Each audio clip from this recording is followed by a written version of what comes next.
very much for coming to the CHEP seminar this week. We have Nicolas Ziebarth here today from Cornell University. Nicolas is an associate professor of economics and public policy at Cornell. He's also a research affiliate at the Institute of Labor Economics. He's an expert on the economics of sick leave and does work in the economics of risky behaviors as well. His research has been published in leading journals, including the Economic Journal, the International Economic Review, Journal of Law and Economics, Journal of Public Economics, Journal of Health Economics, Journal of Human Resources. The list goes on and on. And today he's joining us to present some of his new work on mandated sick pay. Thanks so much for being here today. Thanks so much for the really nice and kind introduction, Joe, and for having me. Great pleasure to be here. It's exciting to see so many people in this institute, and it's amazing what you have built here. It's also very exciting that you all came to this talk. I know opportunity costs are high in California. And I had a lot of exciting meetings today already, and a really good day.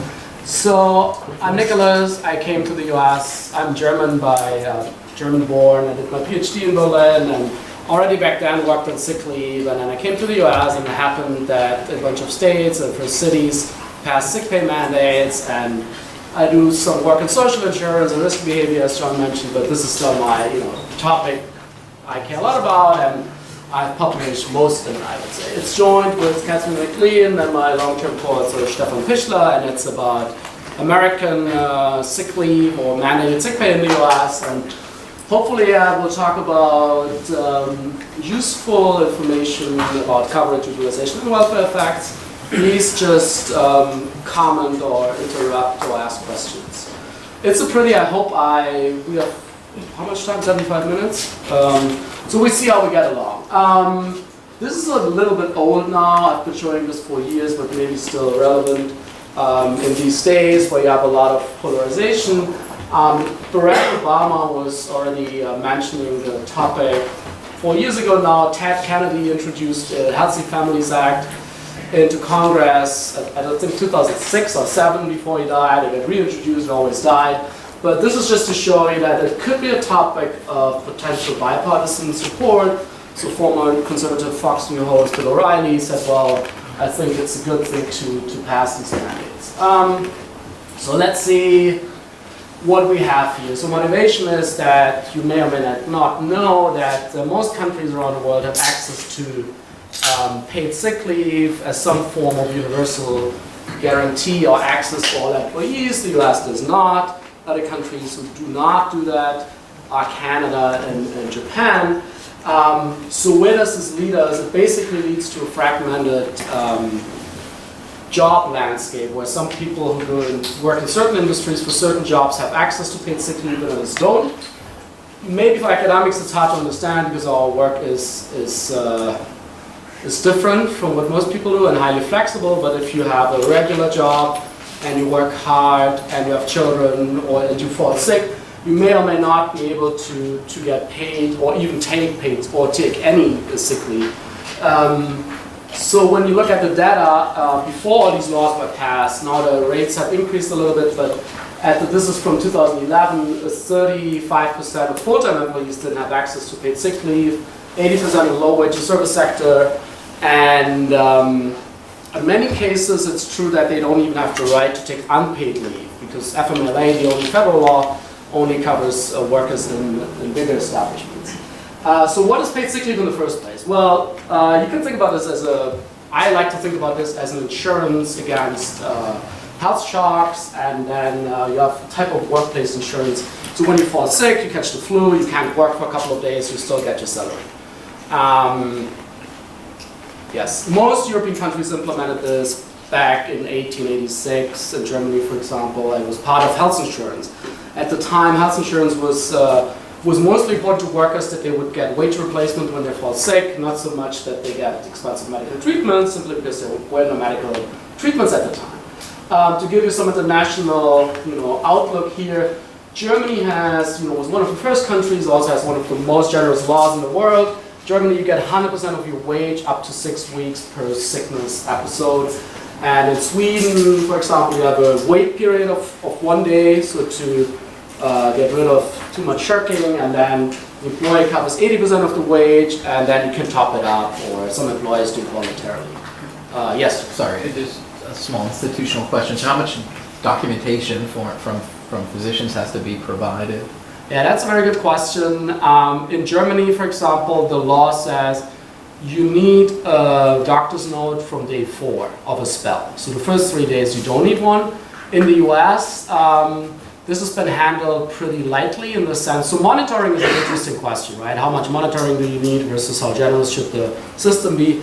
In the US, it's basically, we come to this, you don't really need a doctor's note, and your employer cannot even force you to have one. I think the reason is that we have unequal access to healthcare and the system, and maybe barrier may be too high for low-income people to get a doctor's note. For short amounts, it's largely based on trust, I would say, or like intuition. Or as an employer, you may have a good feeling if the person is sick or not. This is just to show you there are different ways to organize institutional settings. There are also different ways to raise the money. You could fund it through general taxes, collect it in some pool, pay it out through the government. You could do it through contribution rates. You could also add it to the essential health insurance package. That was the model of Germany at the beginning. So in Germany, 130 years ago, you had 13 weeks, up to 13 weeks of paid sick leave. We have what's called in the US, we have something, and that's, please don't confuse it. We talk about paid sick leave, and I see this as a short-term benefit when you fall sick. There's also in policy circles talk about paid family leave and medical leave. Usually medical leave means what I would call long-term sick leave. So when you have a more serious disease, this is the case for Germany and Sweden. Let's say you have cancer, you need to undergo chemo. You're still employed, but you could take that leave for more than just a month, right, or more than 2 months. So in Germany and Sweden, you still get 80 or 70% of the salary between week 7 and 78 in Germany at least. But they keep you employed, and then you would return to work unless you're permanently disabled, and then you move on to disability insurance. And the US does not really have this comprehensive type system of short-term, long-term sick leave and disability insurance. There's just this pretty generous DI system when you're permanently long-term disabled. Maybe one reason for that is that there's not much before you become disabled in terms of prevention and so on. But that's just a side note. All right, so this is just independent of the US, international outlook. So what's an employer mandate in the first place? So an employer mandate is pretty simple. You write a law saying, well, your employer has to provide this fringe benefit for you. And then you have an econ subfield talking about employer mandates in economics, what are the consequences, what are the effects. Larry Summers has a paper, and then John Kruger has an AR paper. I'm showing this slide because Stefan and I have a small paper where we look at the county level and use synthetic control group methods to look at the one main comment of critics, which is a valid comment, I guess. We do not find much evidence that there's major disruptions to the labor market, but we're also underpowered, so we can only say we don't find evidence that these mandates decrease wages and employment more than 2%, but if you do a real calculation, you will find probably you wouldn't expect that either, right? Because the mandate is relatively small. The point is there's a literature on employer mandates and what's the effect of employer mandates. In this paper, what we look at is the first stage coverage effects, utilization effects, and so on. Still, to summarize the debate, I would say, well, opponents, there are still a lot of people there's a lot of lawsuits and discussions, and still many conservatives are critical of mandates, and this mandate as well. So the main argument is, well, it encourages shirking, so when you make it too generous, employees don't show up at work, and they just take advantage of you. It's bad for employment and wages, that's the paper we looked at, well, that's the outcome we looked in this JHR paper, but it's not, it has not been conclusively decided, I would say. Could be that there's, in some labor markets and in some cases, state still may lead to losses in employment and wages. A more ideological argument, I would say, is that I get sometimes when I present in the US as well. Why do you need this mandate in the first place? Sometimes the Chicago educated people want to provoke me, and then like, okay, tell me, there are all kinds of bad outcomes that can happen, and why couldn't the market provide this? Like you have sorting, people have preferences, and they sort to jobs according to their preferences, and some people prefer higher wages and not the sick pay benefit that only leads to shirking and so on. Also, the people who are in favor of this on the policy side, it reduces inequality, that's pretty clear, right? When you, like similar to minimum wages, you have less inequality on the job side. This argument, the second bullet point, some people, progressives make the point, it's, well, this is good jobs and workers are more productive and they're happier and everybody will benefit, implying that employers are somehow short-sighted and they don't figure this out or can't figure this out. We also don't find much evidence that this is true. So the stuff we did before does not show that, now wages go up and employment goes up or anything like that. An argument we do make in another paper is we look at infections, and we do find evidence that when you provide access to sick leave, you have a reduction in infection rates at the population level. We cannot really look at the mechanisms. It could be several channels that we can talk about, infections of coworkers, customers, and so on, that employers do not internalize perfectly. Like when you're Starbucks and you don't provide sick pay, and the people who do your coffee have all running noses and they infect you, and as students and faculty are not clear if Starbucks care about that. So it spillovers then to sort of customers, right? Because if it was just productivity of workers, then the firm would care about it, right? And would, if it were beneficial to the firm to offer the leave to increase their profits, they would, right? I mean, you could make the argument that the employer, I understand you like, if it was beneficial to the company, they would do it, right? To increase productivity and make workers happier. I agree. On the other hand, you have a lot of you have a lot of organizations where it's not clear to me that the employer and the decision maker actually has a lot of insight into what's going on at the workplace, especially for simpler and more service sector oriented jobs. So in other words, it's not clear to me if all managers if that was true, if all managers were smart enough to understand the mechanism. But I agree to the extent that probably you would experiment with it and then figure out if this is better. On the other hand, that's how we think. I don't know if people in the real world, in the private sector, do that. But just one side comment, I agree to you. It could also be, and that's a plausible mechanism, that children are driving this, because you can use the US version at least to take care of a sick child. And what do? So I don't have children, but my colleagues who have children tell me they get a lot of infections and sickness through their children, and they in childcare or in school, and when you don't have any possibility to take care of your child, what do? You send them to school or childcare. And so infections can spread at school, possibly, or childcare facilities. And we don't know if that's true. But the point is you can show there are some negative externalities that you can reduce when you mandate some paper. All right, but this paper is, so this is like in a kind of a research agenda of mine, a more recent, but also probably the most thorough piece to really look at the effects of sick pay mandates. So what we do is we exploit variation, pretty standard model, different diff model, variation across regions over time in the US, and then we use the National Compensation Survey, which is a really nice administrative American data set that has been underutilized, I think, for some reasons that I can tell you about later. And we try to estimate the causal effects on coverage rates. So you have the mandate in one state or city, and then we're asking how much does access to sick leave increase, and then how much does this affect utilization, moral hazards, quote unquote, or reduction in presenteeism. Presenteeism means you go to work sick, and ultimately labor costs, and then here it could lead to substitution away right, from non-mandated benefits. Right? When you mandate fringe benefit 1, employers who offer everything may cut back on paid vacation days or health insurance or whatever. So we look at this too, and then in the final part, and I hope I get to this, this was the latest edition. We develop, or like we do all this, and then it's a little sometimes maybe unsatisfactory, that you can show the effect, but people still want to know, okay, so what? Is it good or bad to do this? And so we wanted to go one step further and try to come up with a model of optimal sick pay in the style of Bailey and Chetty for unemployment insurance, and try to derive some sufficient statistics, and try to hope to give you some discussion about possible welfare effects and trade-offs. So it's obviously costly for employers, so we have to consider that. Okay, any questions so far? I hope to walk you through. Also the paper, the copy that you have is a draft.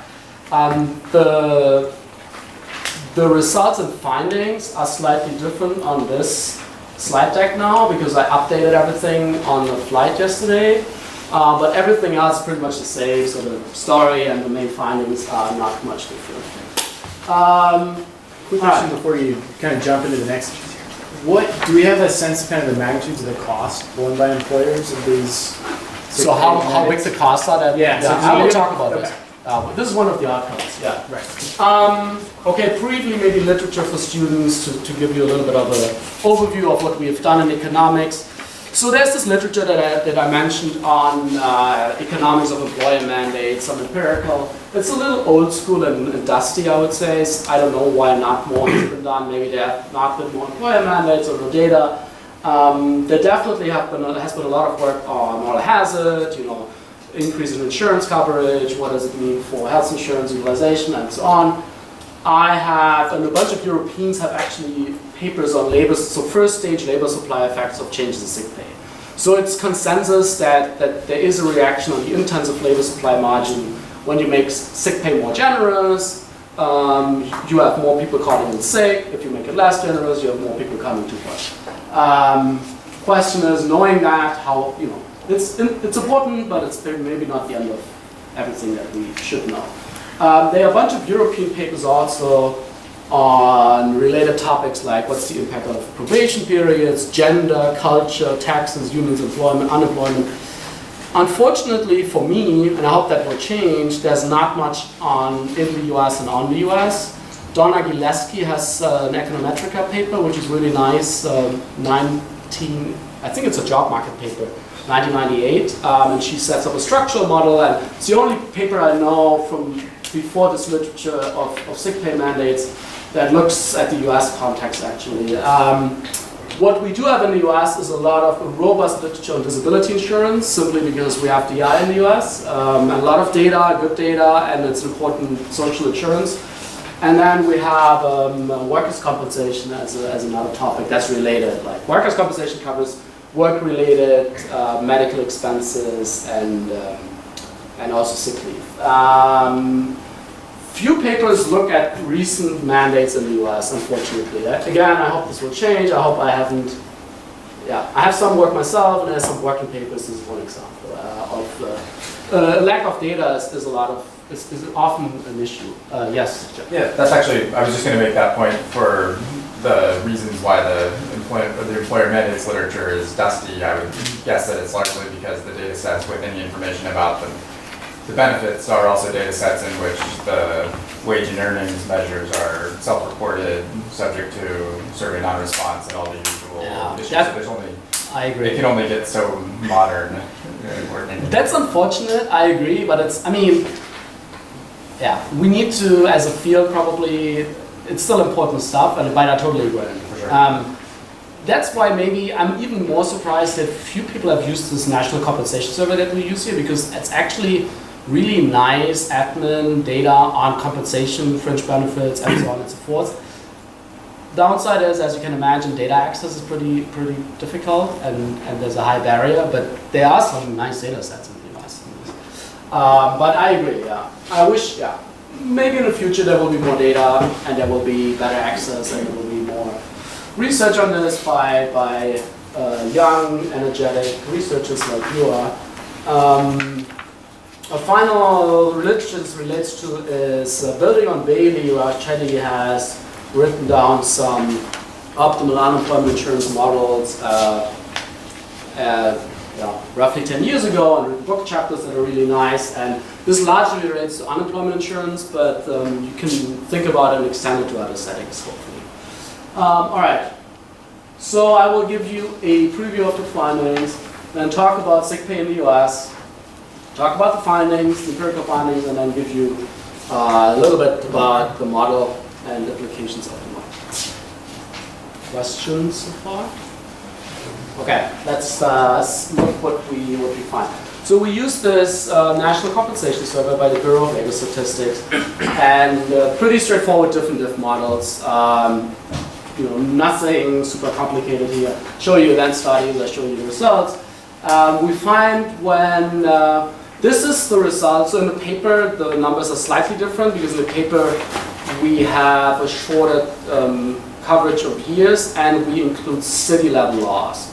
So for this version we added 2017 I believe, we just focus on the state level laws because there's some minor measurement error issues when it comes to the city level stuff. We look at this in the other papers. So these are the findings. When states mandate sick pay, coverage goes up from a baseline of 66% by 13 percentage points. That's one of the first stage main findings. We also find that employees, when they have access to paid sick leave, they take sick days. Not surprisingly, that's what you want, that's what they do. And you find that that's like moral hazard, quote unquote. We also find an increase in the cost per hour, also what you would expect. But the magnitudes are, depending on how you scale it, something like 20 cents per hour for marginal businesses. That's roughly the amount. We don't find much evidence, some evidence. I mean, if you really are skeptical about these laws, there's something for you, but not a lot. I mean, there's not much evidence, I would say, for substitution effects. My explanation for that is that employers who do not offer paid sick leave voluntarily are also typically not employers who offer a lot of other stuff voluntarily, right? I mean, they just don't, they offer the bare minimum and then it's hard to find substitution effect. Yeah, and when we look at the sick pay model, I give you some trade-offs and don't say it's good or bad, period. But I would say for reasonable parameter values, mandating sick pay is likely worth improving if you do it like it has been done in the US so far. And the laws are as follows. They differ from the European laws. The European laws just say, when you're sick, you're entitled to up to 6 weeks of your full salary, blah, blah, blah, period, sorry. And in the US, I don't know why exactly that came, but the laws are a little more what I would call incentive compatible. So you have here individualized sick leave accounts. So how this works is, what most laws say, they vary a little bit, I'll show you on the next slide, but you earn your sick leave. So for each week that you work, so for each 40 hours, you get 1 hour of paid sick leave. And you have an individual account, and your employer has to keep track of it, or you have to. And by working, you earn them. You have an accrual period where you cannot take any paid sick leave. And then after 90 days, you can start taking them, right? So 1 hour per week means you get 4 hours per month. You get 1 day per 2 months. And then you can start accumulating them up to, in many cases, there are caps and they differ by firm size and so on, but roughly 7 days a year. And when you don't use them, they carry over to the next year.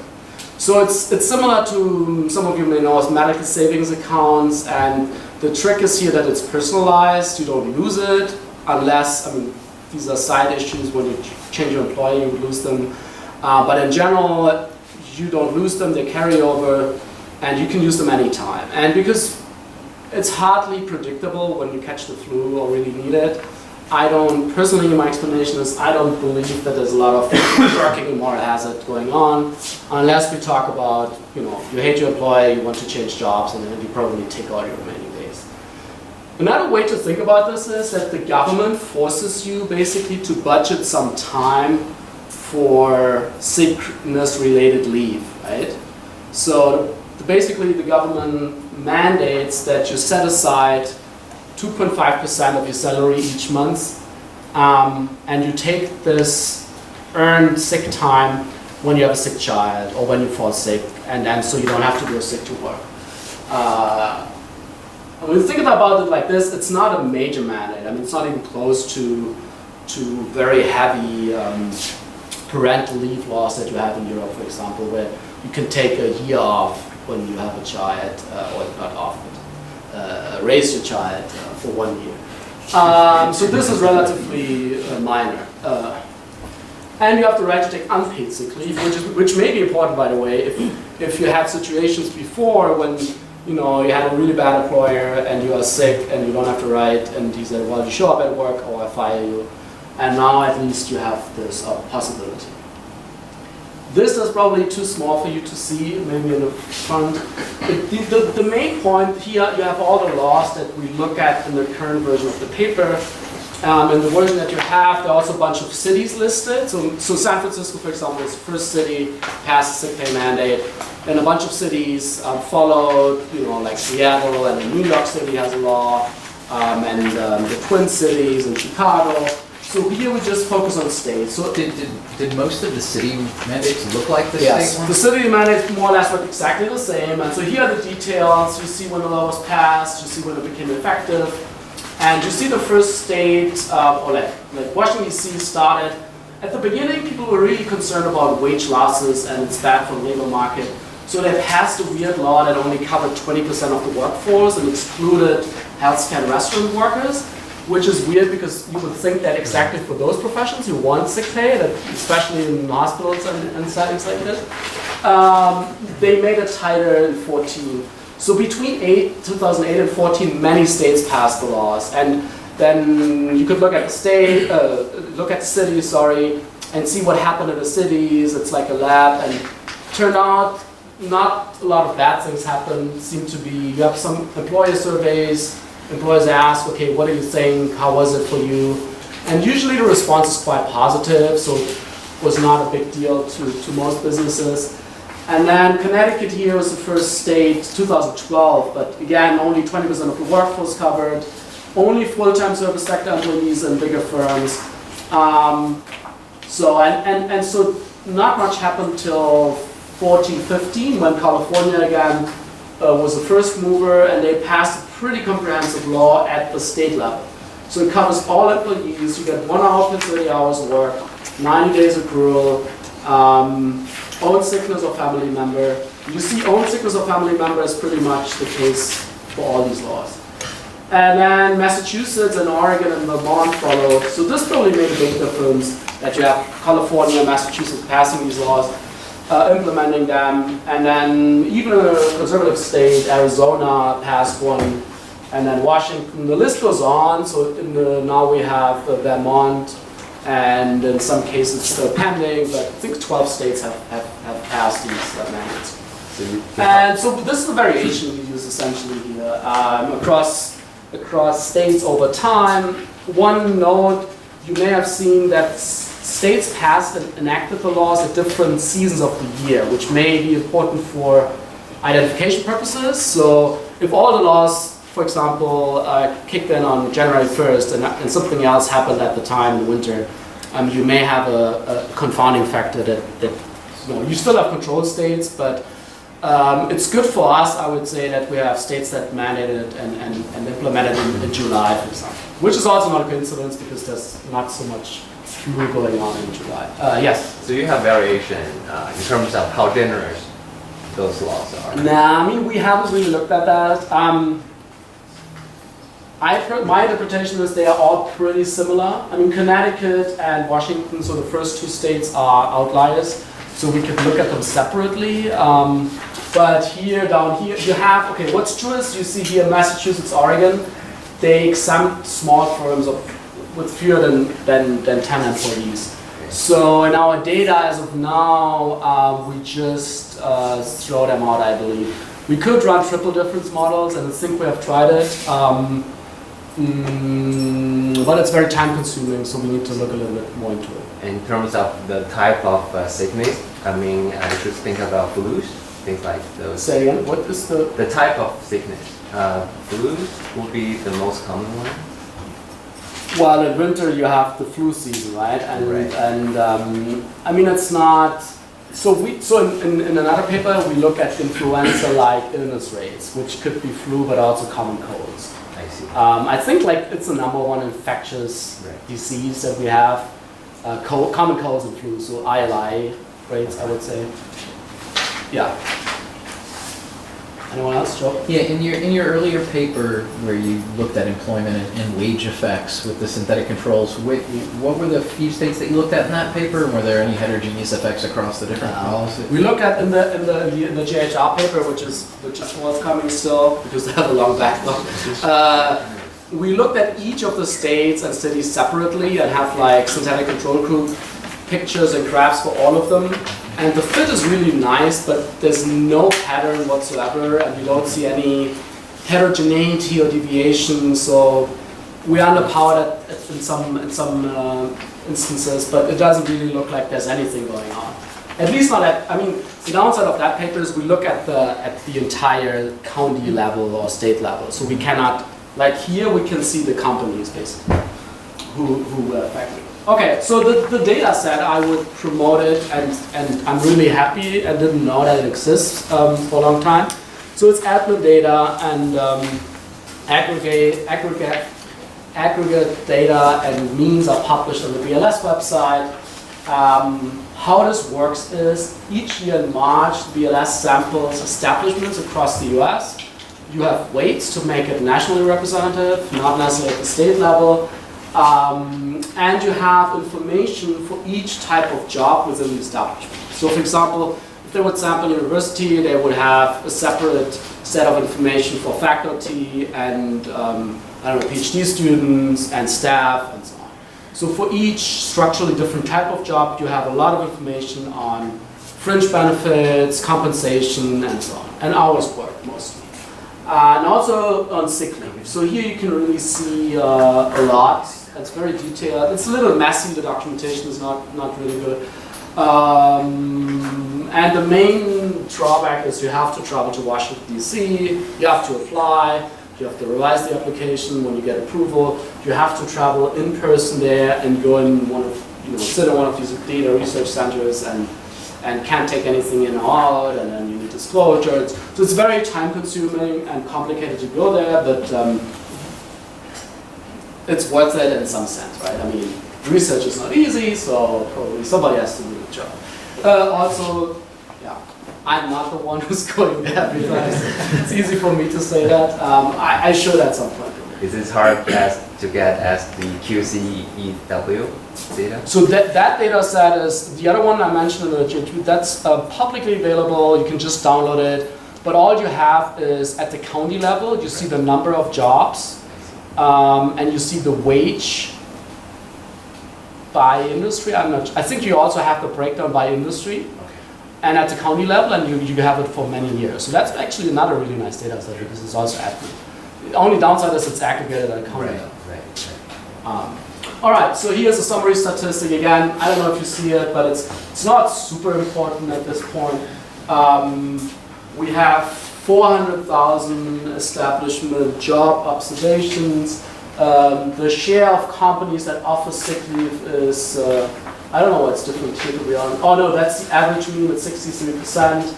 And then you can go down, unpaid sick hours taken, sick leave costs. I will show you the means in the table, so it's not super relevant. The model we run is pretty straightforward as well. Yes? Will you show us how the sick hours taken kind of vary across the country at baseline?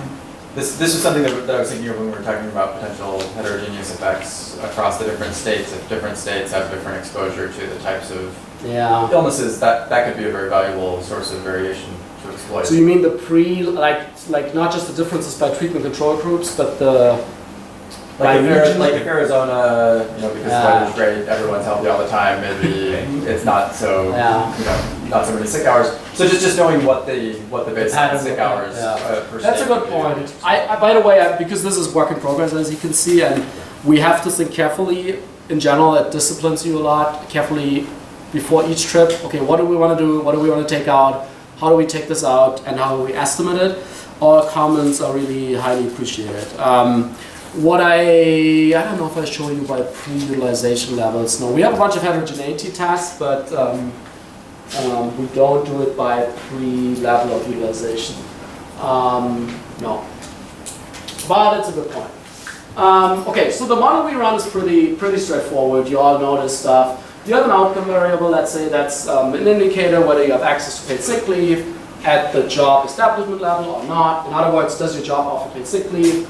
And then you have an indicator for treated establishment and when the law became effective, and control variables, and you have the year fixed effects and establishment fixed effects, and then you run this model and you cluster at the state level, and we have variation over time and across states that identifies the effect. So you compare trends over time in treated and untreated states in different times of the year.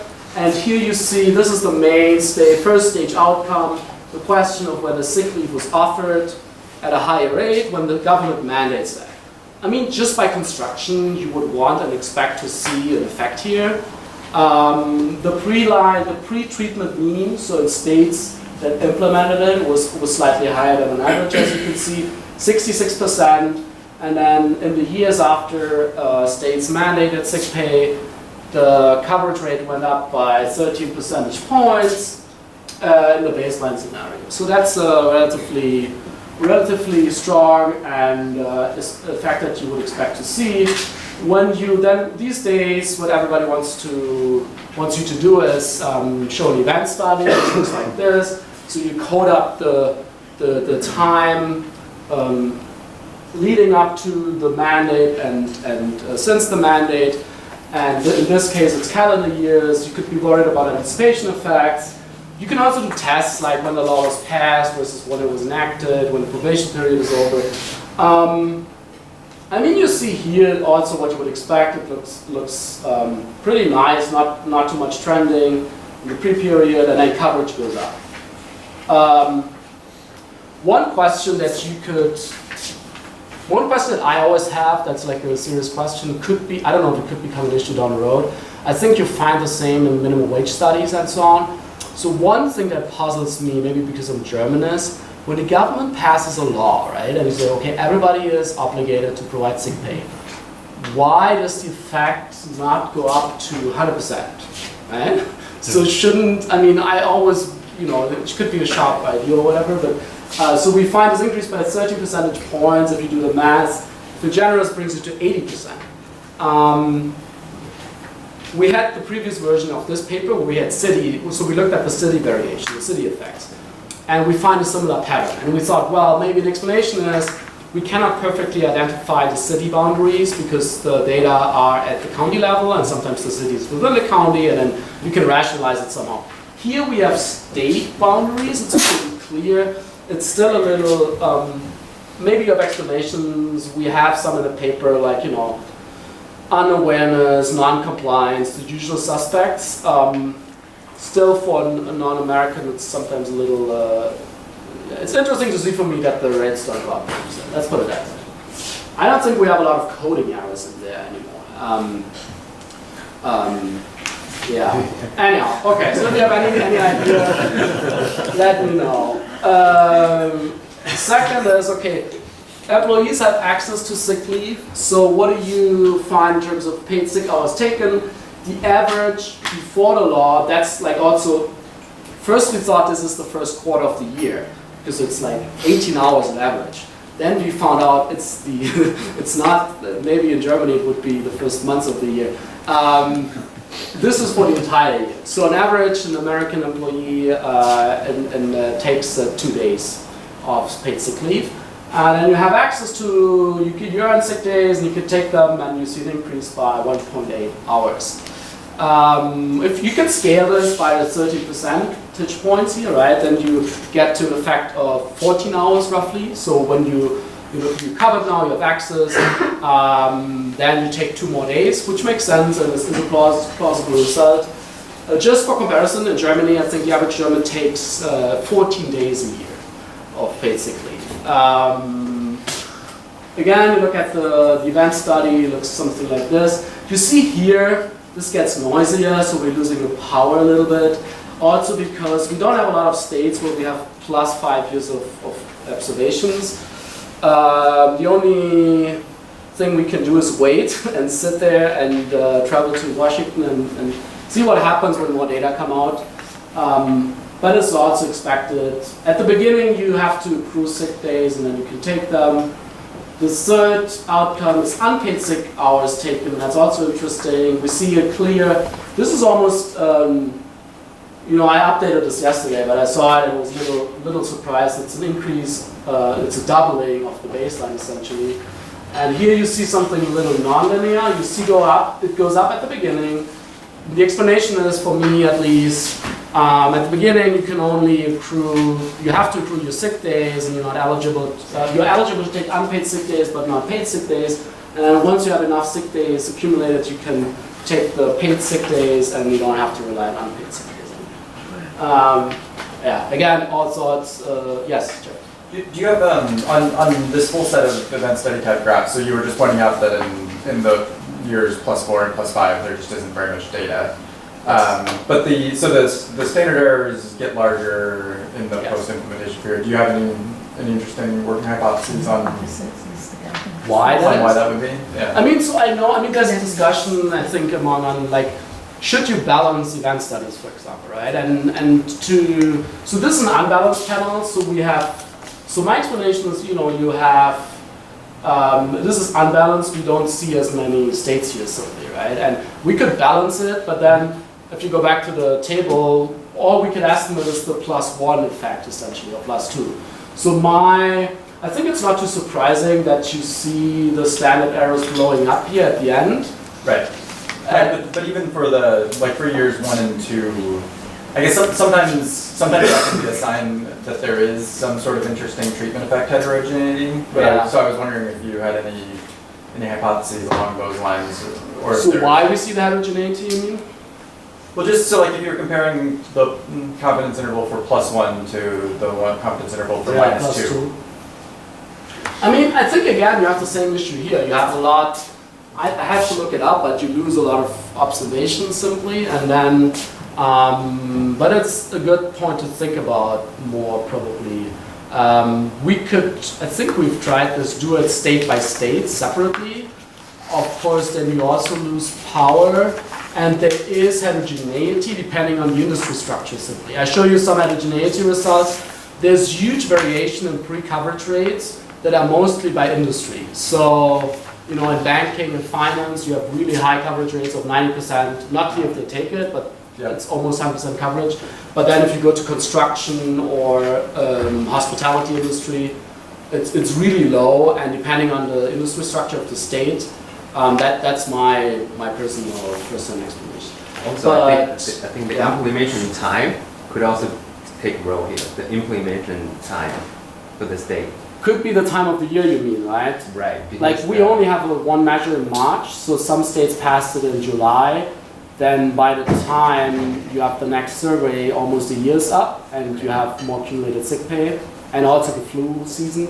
If you passed it effective March 1st or February 1st, then they are also flagged as So do you control for the month in which the... Yeah. You can try the Andrew Goodman-Bacon Zeta code that just came out. Yeah, that's another. We are trying to do what they propose, and I'm in touch with him. So he sent us. I think he has a code now. Right? Yeah. So that's on our to-do list. My personal opinion is, I find it interesting, but it's a little. I wouldn't call it overblown, maybe, but it's clear that there's heterogeneity, and it would be interesting to see it, but I hope it doesn't change a lot. So, and it's not on our, we have our to-do list. It's on the to-do list, but it's not number 1 on our to-do. So don't, if you listen to that, hopefully not. Okay, so sick leave cost per hour, similar picture. This is a messy table that I should have taken out maybe. But here you see, this is just heterogeneity tests by full-time job status, unionized jobs, and small establishments.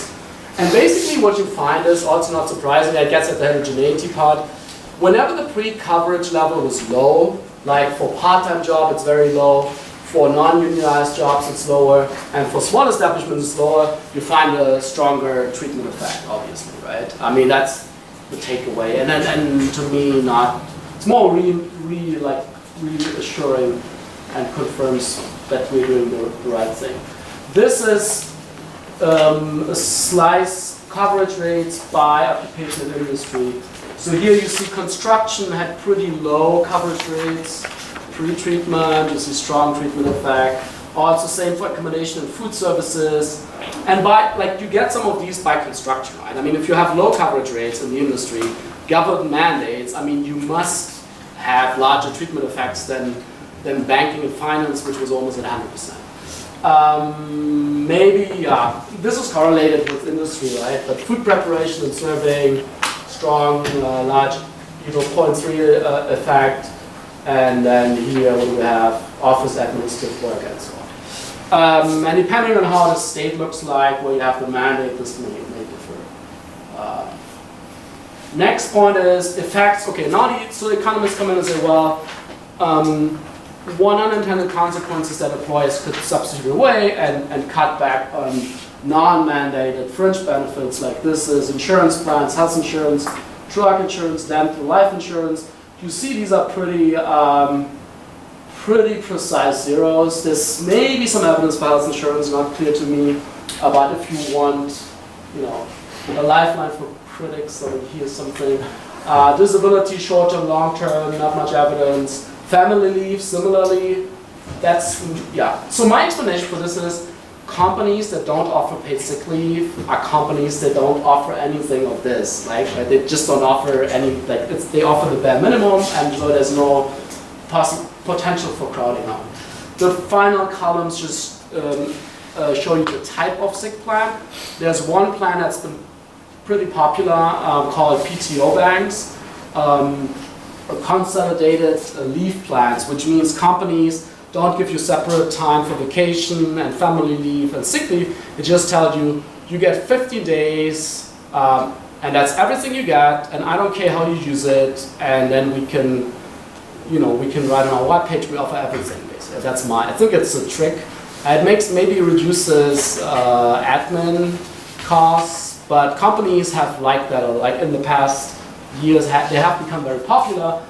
I'm not clear if they are in line with these mandates, or you can only keep them when you read the law if they are at least as generous as the mandate foresees the paid sick leave plan to be, so there are some legal uncertainties. Punchline is most companies offer a fixed separate sick leave plan when they are forced to do that. Yeah. How are these mandates implemented, in the sense that what is the punishment for all these companies who are not implementing? Obviously, there's quite a few firms who are not following the mandates. So that's a really good point for. And to what degree do the punishments for the people, the firms who don't implement, vary across the states? Do some? I imagine that some states have put more energy and resources into implementing, enforcing the law. That's a really good question, and I wish I could give a more better answer.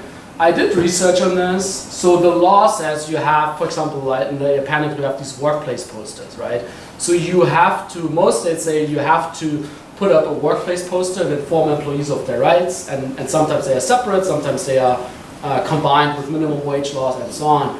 Question is, what happens if you don't do this? And I agree that a lot of employers, you know, they ignore them, or they don't know about them, or they just don't offer, you know, they don't provide benefits as they should. My sense of this is there's not a very strict enforcement. I don't know, to be honest, how often companies are inspected in general and how that works. Like, but this goes across the line for, I don't know, minimum wage laws and so on. So I don't know who inspects them and how they are inspected. I read in a bunch of laws, when there's a complaint or when we catch you, you are fined, and the fine was not really high. It was something like, you know, a couple of thousands of dollars.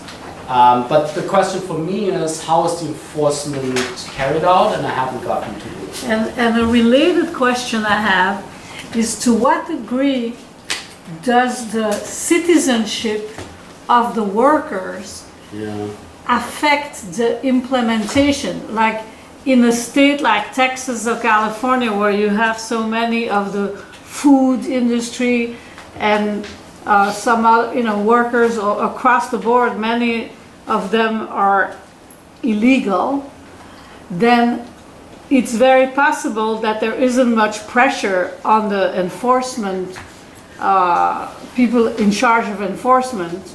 In the state of California, for example, they might not put as many resources into enforcing this because they know that there might not be much political support for providing those benefits to illegal workers. Yeah, I totally agree on that. There's a paper by Jane Waldvogel, and they asked employees in New York City Waldvogel? if they are aware of their rights. So after the law was passed, they asked people, do you know you have this right? Are you aware of this? And then it's clearly that not employees know about this. I mean, I think the awareness rate was like 70%, 30% of employees didn't know about it, and they are higher. I mean, it's higher among undocumented people, and it's higher among people who don't speak American, like as a native language. Right, but those are two separate reasons why illegal workers might be less likely to get the benefits. One is that they don't know about it and they're not asking for it. And the other one is that the enforcement is a function of political factors, and voters may not want these workers to get the benefits. My sense is that the law, like most voters, we come back to this, so there's generally, when you look at polls, 75% of Americans support sick pay laws. And look, there's a broad consensus across the US and among Democrats and Republicans alike. So whenever a state passes one of these mandates, I do believe that voters would want to see that enforced, personally. The question is, does the state have the resources? And I think it's a more general question. How much do we enforce labor laws, right? And minimum wage laws and security standards and everything, right? And how many inspectors do you have and how do you do that in the first place? And how much fines do you want to impose to not drive people out of business and so on and so forth. So probably we should maybe dig a little bit deeper into this. If anybody knows how this is done, I just know, that inspections for workplace safety are sometimes randomly carried out. I don't know how people, The other thing is, you could look at the survey, the answer to the survey, and you could see who's saying, we don't provide this, but they should provide it, right? And I don't know why this can happen. I mean, in Germany it wouldn't, I guess. But any insight is appreciated. But I agree largely that must be a lot of unawareness or non-compliance. Yeah. Okay, this table looks at, it's a little mixed up. It's cost per hour, annual hours worked. So this is vacation hours, annual vacation hours, annual holiday hours. So holiday hours is, I guess, national holidays. Overtime hours, and then annual hours worked, and paid leave, and paid in general. So this year's, you would expect this to find, you see this small decrease, or you see this decrease for holiday hours. I don't know what to make of it, if it's a big, if there's really evidence that employees take fewer holiday hours or not. Otherwise, I can see big picture, I can see much evidence for crowding out or, substitution effects. Would you have expected that negative sign? I mean, as an economist, I would have expected, well, there's some substitution probably going on, right? But as far as I know, there's also no law. I don't know if you're forced to provide paid holiday hours in the United States. Like when you have President Day, is every employer forced to pay you? Probably not. So. But if there is substitution and you give the sick leave mandate, wouldn't that allow people to have, after the mandate, to have more hours of holiday? I mean, this because in the past they were taking holiday hours to their sick, when they were sick. My interpretation is this just takes the number of hours you get paid and take time off on national holidays. So President Days, Columbus Day, and so on. I see. And because that's not mandated as far as that's the difference between vacation and holiday. the vacation. So this is vacation days, literally. This is paid vacation days. This is paid holiday hours. And this is paid overtime hours. Okay, let me. How much have we left? 30 more minutes? 15? 15. I want to get to the model. To say a little bit about. I want to get feedback if you have any related to the model. But the summary basically said, well, we find this first stage effect increase in the baseline coverage rates of 30 percentage points. We find an increase in sick hours taken. We find an increase in paid sick hours taken and unpaid sick hours taken.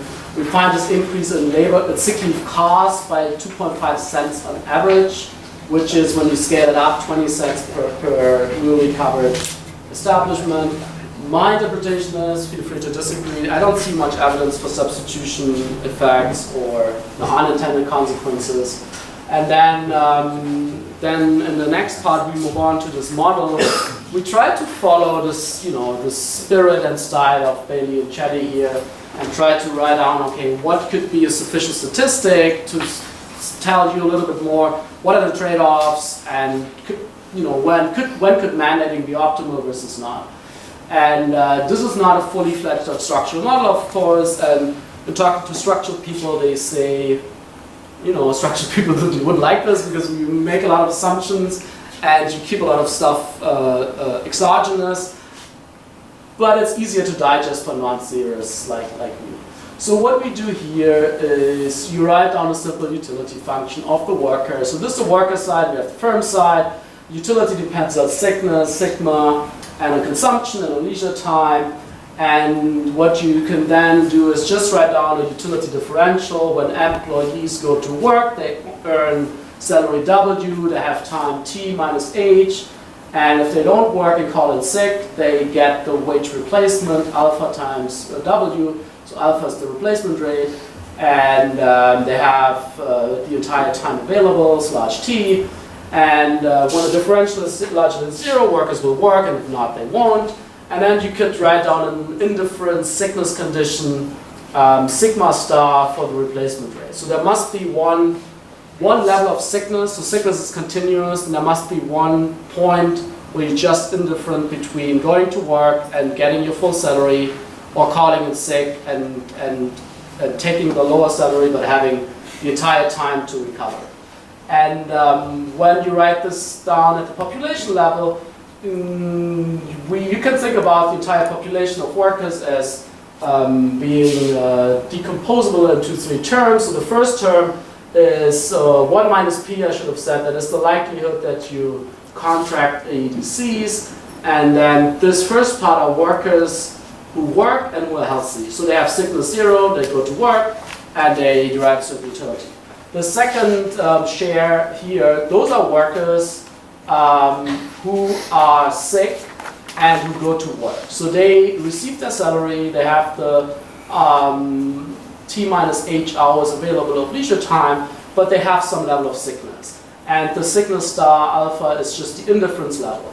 And then the final part are workers who call in sick. So they receive alpha times W and the replacement rate, and they call in sick and they don't work. So that's like basically the 3 possible groups of workers. When we come to the firm side, we need to make a bunch of assumptions. I need to defend them, I find them reasonable, but I also want to be transparent what they do. So first assumption is firms cannot perfectly observe sickness of workers. So that, for example, could be justified because you don't always have physical symptoms. I have allergies, and when I sneeze a lot and cough, then you don't know if I have a cold or my allergy. When you catch the flu, you can tell maybe that you don't feel well, but you could still physically function. You can go to work and you're still infecting people, or you're already infecting people rather. So there's several ways to justify that firms cannot perfectly observe workers. But we need this assumption because if you don't have it, I think it's really reasonable and close to reality. If you don't have this assumption and firms could perfectly observe your sickness level, they could just send you home when you're sick, right? So you don't infect anyone. The other thing that's new and that's realistic and I think important here is that your work productivity depends on your sickness. So when you're sicker, you have low work productivity. And then this work productivity is also not perfectly observable or unobservable. If you could perfectly observe work productivity, the employer would just send you home when you are sick and have a low productivity. We need these and they are important for the model at the end. Similarly to the worker case, you can now write down profit function of the company. So the company derives profits from healthy workers who have productivity P dependent 0 and have a probability to catch a disease 1 minus P. So that's healthy workers and the company derives profits. The second part again are profits from sick workers who show up at work and who get the salary but who are not very productive. Final part are workers who call in sick and the company has to pay out sick pay basically. And we follow Chetty here, which makes it easier for us. We set, so wages are exogenous. They are not flexible. If wages were fully flexible and you could observe productivity, everybody would just get paid according to their productivity. Would be trivial problem with that. So the only thing that firms can do is they can only optimize over the sick pay generosity. That's the only variable we allow them to optimize over. If you do that, you get the following. When you provide more generous sick pay as a company, fewer workers come to work. That's the first order labor supply result. And then you have to pay out sick pay to more workers because more workers call in sick. And finally, you also have to pay more sick pay because the generosity increases. So this all affects your profit. And firms will still provide sick pay in an unregulated free market world. When you have too many sick and unproductive workers who show up at work, they get the full salary, but they don't produce a lot, right? So a company would voluntarily provide sick pay to incentivize unobservably sick workers and low productive workers to take the sick pay and stay at home and not come to work. So that's one of the main mechanisms here. And so one proposition or conclusion is even when we don't have a government mandate, firms will provide some level of sick pay. However, when you now talk about a social planner, the social planner considers workers' utility and firms' profits weighted at some level, doesn't really matter how much, so here it's 50-50, and then you just add up the profit and the utility function. And the conclusion here is that whenever you have a social planner, the sick pay level will be higher than in a world without social planner, where you just have profit maximizing firms. The reason is very simple and straightforward. More sick pay is always better for workers. So when the social planner considers workers' utility, to some extent, he will set a higher, more generous sick pay level. And then you can, you can derive and try to. This is like the goal of the entire exercise is to have a welfare maximizing optimality condition, which is you do some algebra and then you end up having this here. So what we want is this condition and then try to plug in the estimates we find from the first part to tell you something about optimality or not.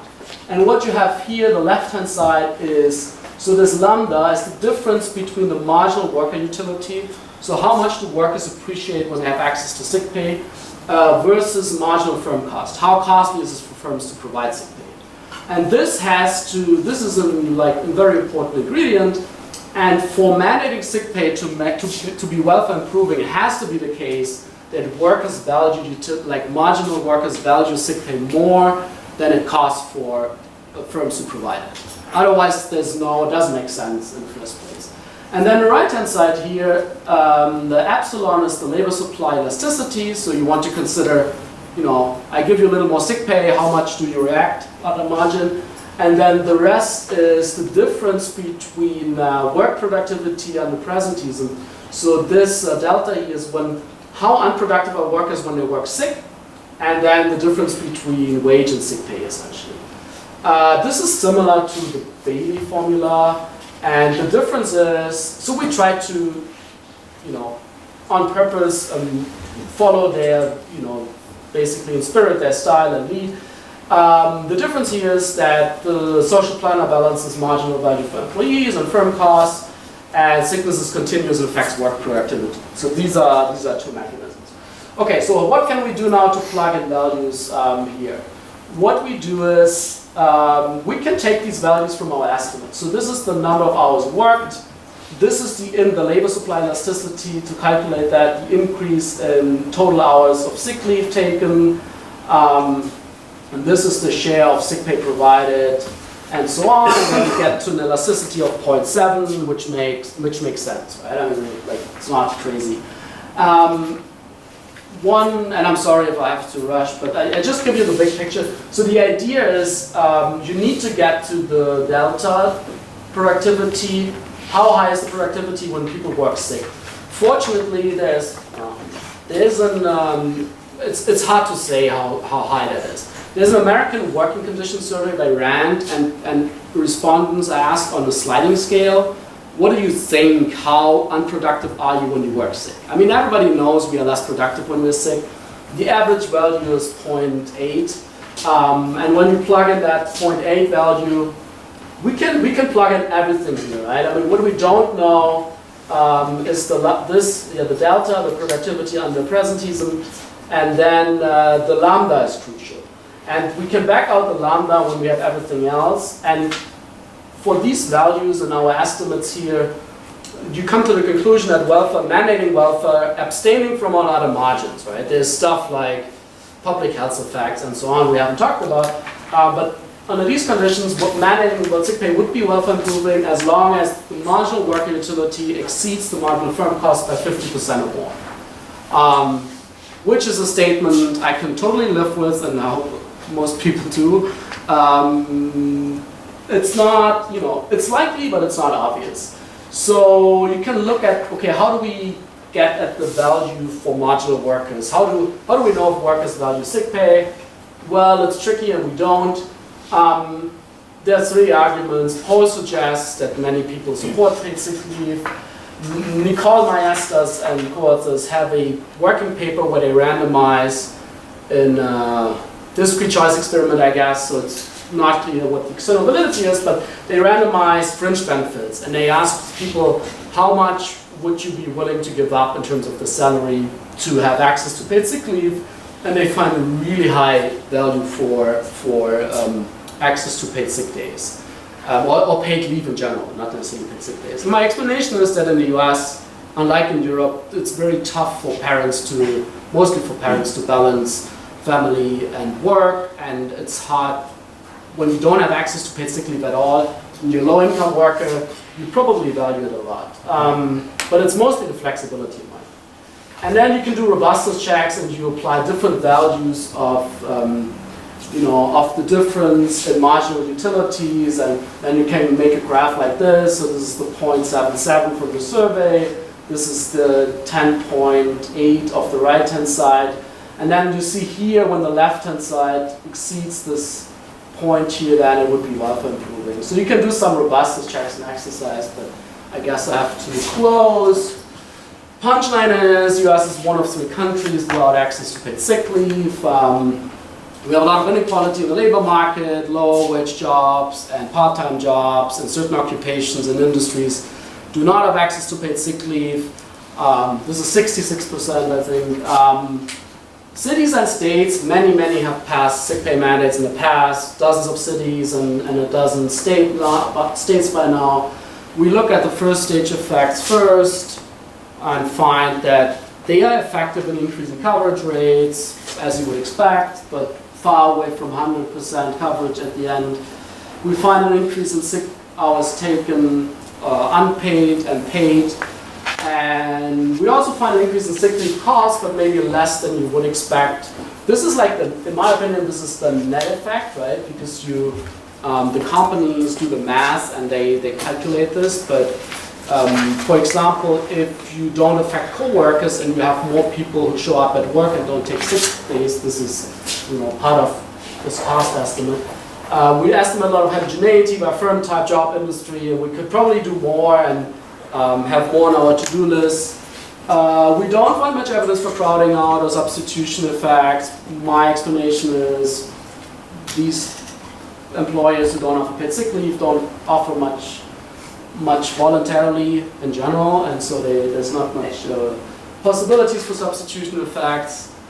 I think we want to do more robustness checks where we look at what else is going on. You could think about compositions of the labor force are changing, right? I mean, there are a lot of interesting margins you can look at, but there's only so much we can do in this paper.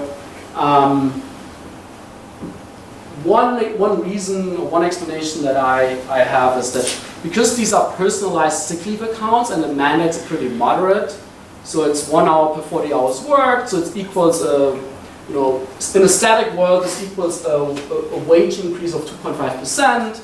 You can use it for sick children. There may be spillover, productivity enhancing effects, I don't know. But maybe you wouldn't expect a lot of disruptions. And then we set up this model, and the summary of the model is essentially, I mean, companies do provide sick pay voluntarily when people are really not productive when they work sick. And also, it's true that the social planner always has a higher level of sick pay because he or she considers worker utility, so that you get that by construction almost. And then our values suggest, and we could update this, and we have robustness checks, but if the marginal worker utility exceeds the firm cost by at least 50%, it should be welfare building, under some and a lot of assumptions.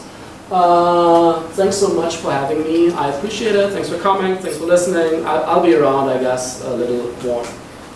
Thank you.